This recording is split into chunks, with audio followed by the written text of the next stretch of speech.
So campaigns. Love them, hate them, mostly hate them. There's a side to campaigning that we all know about. The dark side, the grit. The absolute lowest of lows is another way to put it. Some of us are aware to some degree just how dirty these people play.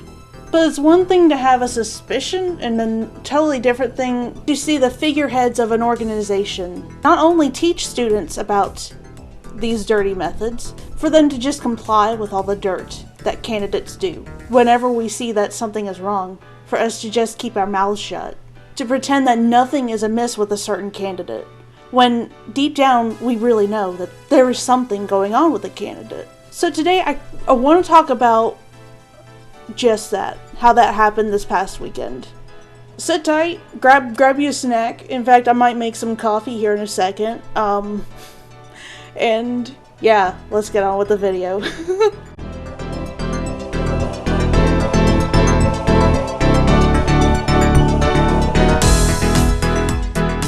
If you're new to the channel, hi, my name is Super Mellow Yellow, and I do political sew-and talks. Although lately, the past few videos, I haven't really been doing so much sewing as I have talking. But today, I'm gonna change that. But before I do, I'm gonna grab some coffee. And with that, I give you the sweetness of life, coffee. Alright, today I want to talk about campaigns. Quick little disclaimer, this is a summation of a 2-day training, not years and years of experience. However, the 2-day training is based on some guy's lifelong experience in campaigning. So, yeah. I'm slightly more trained than most people, apparently. That's what someone told me, I guess. I guess I'm more qualified. I don't feel more qualified. In fact, I feel more slimy more than anything after having that training. And don't get me wrong, I was excited to learn about it. I genuinely went in there to try and enjoy it. At first I was asking questions, answering questions, trying to participate in the class. The more we learned on the first day, the more I realized how messed up the campaign world really is. So okay, let me just sort of set up okay. So I went in and we started talking about, the basics, like public speaking. We didn't even cover much really in the way of public speaking, but we did cover a lot of stuff such as how to write a name tag, where to put the dang name tag, how to give a good handshake, how to change the inflections in your tone. So they taught us how the very inflections in our tone, how to use that to our advantage. Basically, they taught us all the ways possible to manipulate people into supporting us and our candidate. We learn how to manipulate, then they use our abilities to manipulate to their own advantage. Which, technically, if you're getting paid for it, that's the whole point of a job, right? That's the whole point of a job. I'm aware of that. I'm not. That's not lost on me. I promise. It's not. But I really have a problem whenever they start saying things like, people's loyalty to you, you should always view it as nothing more than a tool. You should view it as nothing more than a tool to use in your campaigning trail. That's what they're teaching young conservatives. People who are truly loyal, that's not even loyalty. Their definition of loyalty only applies to the uppity-ups who really, you can't make friends with any of them. You shouldn't judge a book by its cover, I get that. I'm sure some of them are as dependable as the next person. The problem is, the main figureheads I think of when I think of politics, they aren't exactly that kind of person, and they've been proven to not be that kind of person at all. So, yeah.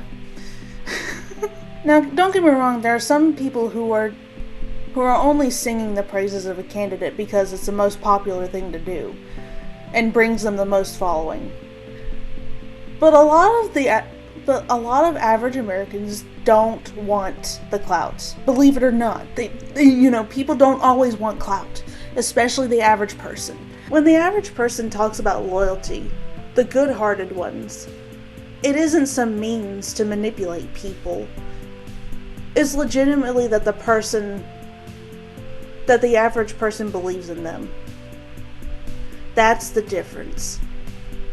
So they want us to use your loyalty to these candidates. They want us to use your loyalty, you actually believing that the candidates care about you.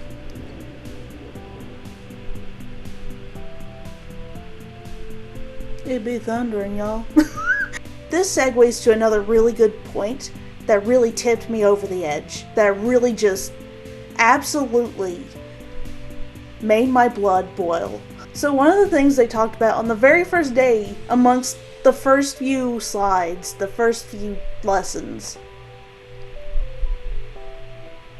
telling us how to behave around the office. Which, don't get me wrong, should you be professional? Absolutely. There is a professional, a universal professional way to do things, right? However, their version of how to behave in an office was the quote, "Stay in your lane," was one of the exact quotes they used. Stay in your business, do your own work, keep your head down, do your job. But here's where the heavy emphasis was on that. Imagine for a second that you're working to help a candidate get elected for office, right? Okay. Chances are, if you're campaigning for that person, you believe in that person. You want them to succeed, you want them to get elected. You think that they just might be a good person. If you got your hands on evidence that absolutely, like, clear cut, no denying it, like multiple corroborations, multiple pieces of evidence that undeniably is connected to the candidate you're working for, if you find evidence like that, or multiple pieces of evidence like that, you turn it over to the senior employers and let them deal with it. You're not allowed to say a word about it. At all.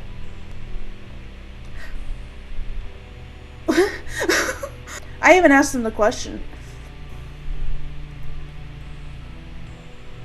I wanted to give them an out, so I could fully comprehend the things they were saying. I said, so why wouldn't we tell the public about this? He said something along the lines of, well, it would taint their image. Like, well, yeah. I would expect it would. No shizzle. Do you expect me to disagree with that? I'm like, yeah, no kidding. Who would have thunk, like, ooh, big brain time, and who would have thought that? Anyway, I had to raise my hand again and ask, don't you think the people should know that evidence is there before the election happens? He said, that's something for the senior campaign managers to decide. Here's the thing. How do I know that the senior campaign managers are going to do the right thing? Well, you just have to trust them, is what they said. You just have to trust the senior campaign managers to know what to do. So basically, you want me to be a yes man? Just be the brainwashed, yes sir, captain. So they just want me to be a droid, basically. This is a Star Wars and Clone Wars reference, so forgive me. You want me to just be a number at that point. The thing is, if I campaign for a candidate, and I tell people that this candidate is trustworthy, everything, like I dead set believe, like I believe in them. I absolutely believe in them 100%, right? And then they find out about that evidence, knowing full well, I was the one who probably found it. When they come to me and ask me why I didn't come forward with it, you think that they're going to buy from me The whole, well, they told me not to do it, so I didn't.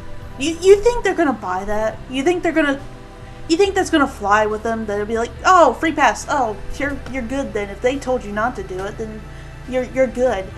No, you always have a choice. There's always a choice. There is always a choice. There might be some strategy that you have to do to make that choice the best that it is, but you always have a choice, and you have to live with that choice, whatever it is. And personally, if I find out that someone is doing something fishy, and they're just wanting me to be quiet until after the election, I ain't gonna be quiet till after the election. You can fire me for all I care. Yeah, honestly, I can halfway understand if it's something like affair, like a scandalous affair, something like that absolutely affects your personal life. That's different. That's totally different. Of course, I would go to them personally before I ever scream it out to the public and saying, oh my gosh, that he slept with such and such and whatnot.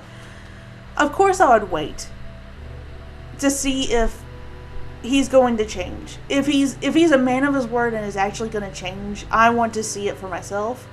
If he doesn't, then by all means, I'm telling the whole world about it. I don't care who you are. If you don't change your ways, I'm going to tell people. And I'm not afraid to say I'm going to tell people. 9 times out of 10, whenever people have told me to keep on the down low about certain things, to keep on the down low about the way certain things were run, usually meant that there was something bad going on that they don't want the public to know. That's what they're doing to these young people, telling them to do this, telling them to keep quiet, to keep all this evidence quiet, to not warn people about what their candidates are doing. From that point, from that lesson onward, I just sat in the back of the room and I digested all the stuff that they taught, but everything was it was predicated on this idea that we had to be quiet. We had to keep quiet. And learn all these strategies to handling people who come forward with such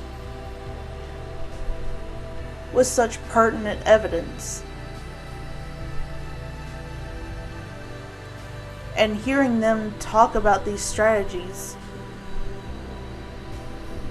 not in the sense of trying to see the other people's perspective, not from the sense of trying to picture yourself, put yourself in someone else's shoes. They didn't go at it from the perspective of that. They just did it in the terms of strategy.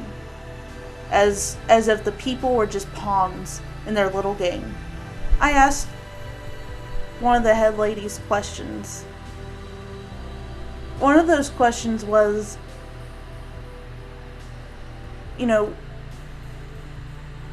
why should we keep our head down? Why should we be quiet about... Why should we keep that quiet and not have those important discussions about what they're doing? Because that's the reason why people voted for President Trump in 2016 and 2020. It's the reason why people elected him both times. Because he was honest. He seriously presented everything that they were doing. President Trump exposed what all the rich people were doing behind closed doors.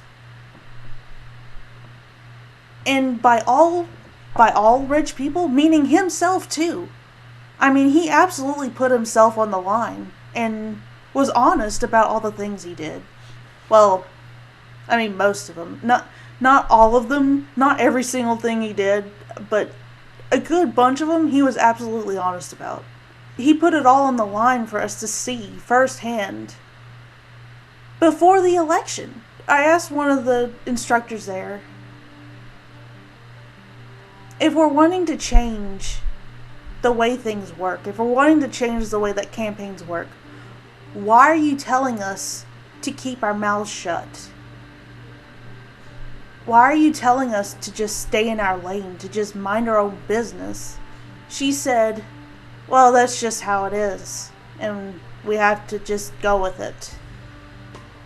No, you don't. You don't have to go with it. You don't have to go with it. Primarily, conservatives were at this thing. You're teaching conservatives to hide evidence. The very thing that us people, that us average day Americans loathe politicians for. The very thing we loathe you politicians for doing. And you want me to just go along with it? To pretend it's okay? No, I'm not going to pretend I'm okay with it. I refuse to ever take your trainings ever again. I refuse to support an organization that chooses to encourage this type of behavior in our politics. It's disgusting that I even wanted to work with them. That I even wanted to work with this organization, because they're teaching our young conservatives how to lie, how to cheat, to do things like DeSantis is doing. I was naive going into it. I thought I knew a lot, but then once I learned a little bit, I realized I really don't know that much. I went into a bathroom stall during the training, and I made sure I was alone, where no one was there and no one around could hear me, and basically I looked up to God, and I just like, we're in so much trouble. Morals are being taught out of politics.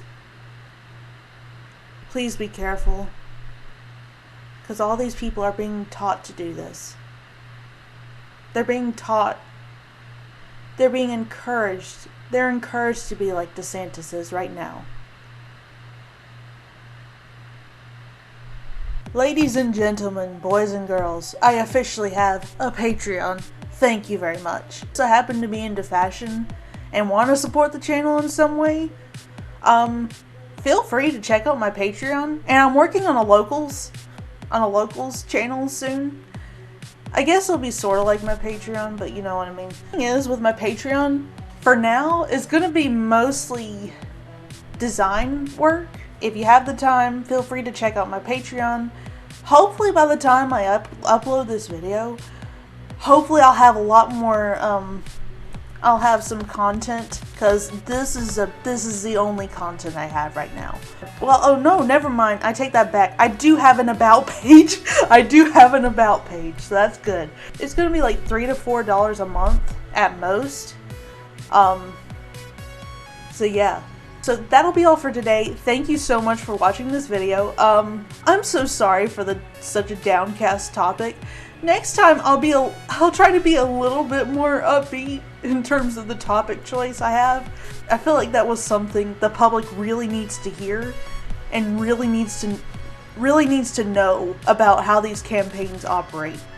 What morals, or I should say lack thereof, they actually run on. The next video I'm sure is going to be a better, more lighthearted topic than this was. If you like this video, subscribe, hit the like button, and follow me on Instagram. You might see me around Twitter or Truth Social, but not nearly as much as you will see me on Instagram or YouTube or Rumble. So yeah, thank you so much for watching this video, and I hope you guys have a good day. Bye guys!